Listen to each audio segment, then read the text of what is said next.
What happens to the brain when we consume statin cholesterol-lowering meds?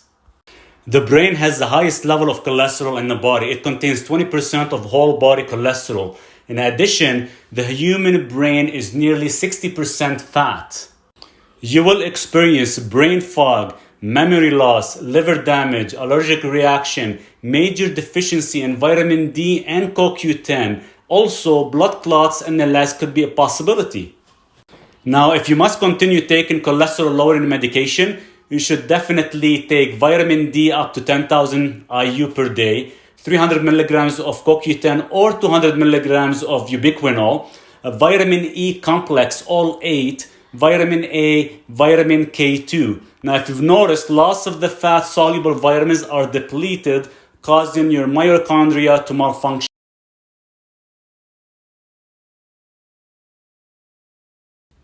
What would happen if you stop taking statins? Now, a person may want to come off statins for various reasons: side effects, brain fog, muscle pain, type 2 diabetes, etc.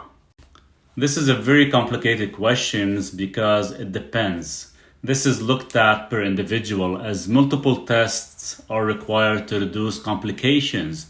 And before you do, get the following blood tests done: HSCRP, triglycerides to HDL ratio, homocysteine, Lp(a), ApoB, and CT calcium score. Don't get me wrong, you can replace statins with red yeast rice, niacin, and or other supplements and herbs, but if you want to stop completely, get the tests I mentioned first. After you stop, you will feel mental clarity, depression, anxiety, all gone within days. So how to come off statins safely? Take lower dosage of statins and gradually reduce over a period of 45 days, and test your levels every 90 days for any unusual spikes in lipids.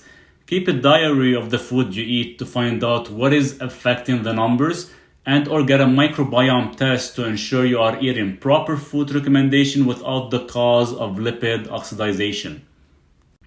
What causes oxidation of lipids? It's your lifestyle. So cut down on fructose, eat lean meat and mostly fish.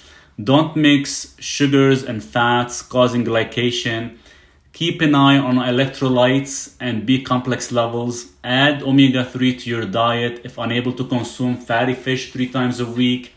Now, LDL is not the cause of stroke and heart attacks. It's a combination of other inflammatory factors. Always add garlic and sulfur foods to your diet.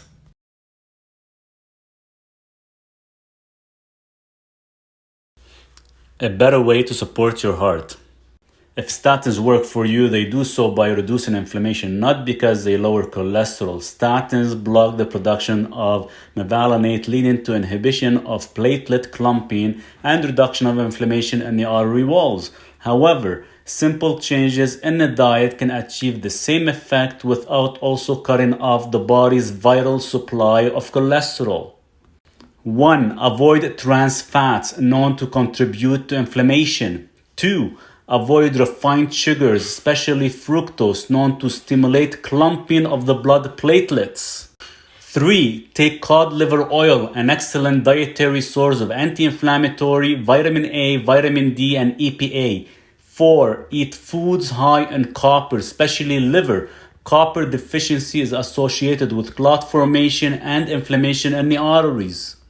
5. Eat coconut oil and coconut products. Coconut oil protects against bacteria and viruses that can lead to inflammation in the artery wall. 6. Avoid reduced fat, dairy, and powdered milk products. They contain oxidized cholesterol shown to cause irritation of the artery wall. As for whey powder, make sure you are getting high quality whey protein isolates, which usually are cholesterol free.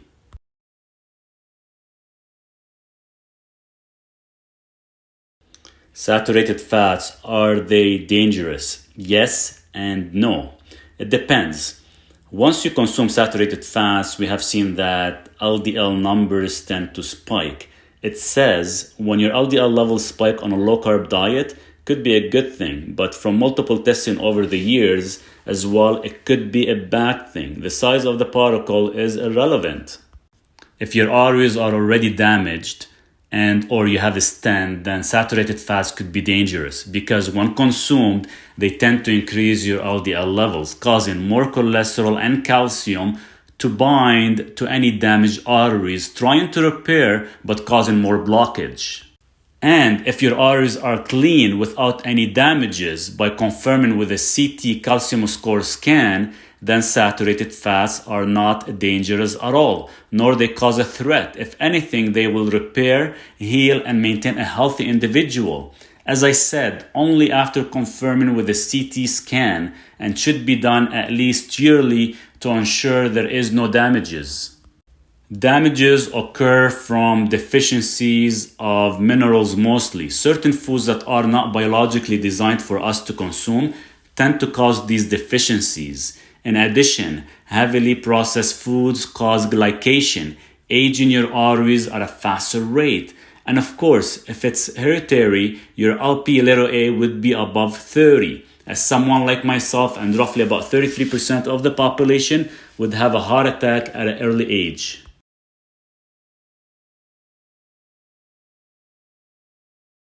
Statins do not stabilize plaque. As of now, we know that cholesterol and calcium patch any damaged artery, but that could lead to blockage if lipoprotein small a not controlled.